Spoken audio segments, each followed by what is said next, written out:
நம்ம Ashwin sweets and ஸ்நாக்ஸை ஆஸ்திரேலியாவுக்கு export பண்றதுக்கு காண்டாக்ட் பண்ணுங்க 7373755163. ஒட்டுமொத்த தமிழ்நாடும் மக்கள் எழுதிய தீர்ப்பை காண ஆவலுடன் இருக்கும் சூழலில் திடீர் ட்விஸ்டாக தாவேக வேட்பாளர்களை அழைத்து விஜய் ஆலோசனை நடத்தியிருப்பது அரசியல் களத்தை உற்றுநோக்க வைத்திருக்கிறது. விஜயின் ஆலோசனைக்கு பின்னால் இருக்கும் அரசியல் காரணிகள் என்ன என்பதை அலசி ஆராய்கிறது இந்த செய்தி தொகுப்பு. பார்க்கலாம். இது வெறும் சும்மா கூட்டம், ஓட்டு போட மாட்டாங்கன்னு சொல்றாங்க. அப்படியா? இது என்ன சும்மா கூட்டமா?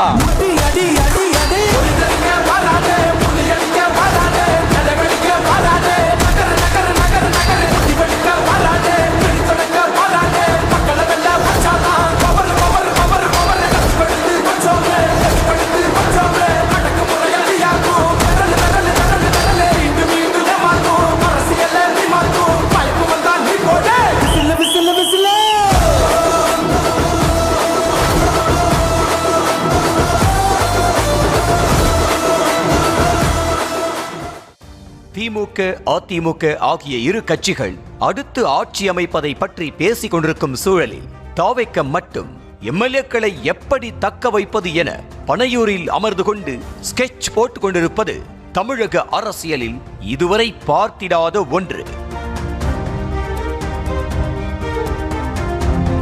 தெளிந்த நீரோடையாக இருந்த தமிழ்நாடு அரசியல் நிலவரத்தில் கல்லெறிந்ததை போல் களங்கடித்திருக்கிறது தேர்தலுக்கு பிந்தைய கருத்து கணிப்புகள். தமிழ்நாட்டின் ஒவ்வொரு சட்டமன்ற தேர்தலின் போதும் இவர்கள்தான் ஆட்சி அமைப்பார்கள் என பெரும்பாலான கருத்து கணிப்புகள் தெரிவித்துவிடும். அது தேர்தல் முடிவுகளோடு ஒத்துப்போகிறதோ இல்லையோ, ஆனால் பெரும்பாலும் அவை ஒன்றாகவே இருக்கும். ஆனால் இந்த முறை ஆளும் திமுகவே மீண்டும் ஆட்சி அமைக்கும் என ஒரு சில நிறுவனங்களும், ஆட்சியை பறிகொடுத்த அதிமுக மீண்டும் அரியணை ஏறும் என சில அமைப்புகளும் கூறியிருக்கின்றன. நம்பகத்தன்மையான நிறுவனங்களின் இந்த கருத்து கணிப்புகள் தெளிவான ஒரு முடிவுக்கு வராத நிலையில் அனைவரையும் ஆச்சரியப்படுத்தும் வகையில் தாவேக ஆட்சி அமைக்க வாய்ப்புள்ளதாக ஆக்சிஸ் மை இந்தியா கணிப்புகளை வெளியிட்டுள்ளது.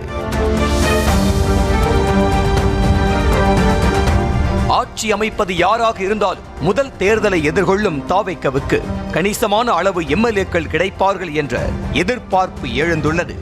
இந்நிலையில்தான் கருத்து கணிப்புகளை கூட்டி கழித்து பார்த்த தாவேக தமிழ்நாட்டில் நிச்சயம் தொங்கு சட்டசபைதான் அமையும் என்ற முடிவுக்கு வந்திருப்பதாக சொல்லப்படுகிறது. இந்த முறை தாவேகவின் ஆதரவு இல்லாமல் இருவரும் திராவிட கட்சிகளும் ஆட்சி அமைக்க முடியாது என்று உறுதியாக நம்பும் தாவேக நிர்வாகிகள் இந்த முறை விஜய் கிங் மேக்கராகவும் அடுத்த தேர்தலில் கிங்காகவும் இருக்க போகிறார் என ஸ்லாகிக்க தொடங்கிவிட்டனர். தாவேக ஆதரவில் ஆட்சி அமைப்பது ஒரு வழியாக இருந்தாலும் குதிரை பேரத்தை நடத்தி எம்எல்ஏக்களை விலைக்கு வாங்கும் மற்றொரு வழியும் இருப்பதால் தனது கட்சி எம்எல்ஏக்களை தக்க வைப்பதற்கான வேலைகளையும் தாவேக முடுக்கி உள்ளது. தேர்தல் முடிவுகளுக்காக திமுக, அதிமுக ஆகிய கட்சிகள் கண்கொத்தி பாம்பாக காத்திருக்கும் சூழலில் கட்சி வேட்பாளர்களை தலைமை அலுவலகத்திற்கு அழைத்து ஆலோசனை நடத்தியிருக்கிறார் தாவேக தலைவர் விஜய். அதீத நம்பிக்கையுடன் வேட்பாளர்கள் மத்தியில் பேசிய அவர், தேர்தலில் வெற்றி பெற்ற மறுகணமே வேட்பாளர்கள் சான்றிதழை பெற்றுக்கொண்டு பனையூர் வந்துவிட வேண்டும், உங்களுக்காக நான் காத்திருப்பேன் என நெஞ்சை தொடும் வகையில் பேசியிருக்கிறார். தேர்தலுக்கு முன்னதாகவே எடப்பாடி தொகுதி தாவேக வேட்பாளரை அதிமுக விலை கொடுத்து வாங்கிவிட்டதாக பகிரங்கமாக குற்றம் சாட்டியிருந்த தாவேக முன்னணி தலைவர்கள் தேர்தல் முடிவுகளுக்கு பின்னரும் இதுபோல் நடந்துவிடக் கூடாது என்பதில் உறுதியாக இருப்பதாக சொல்லப்படுகிறது.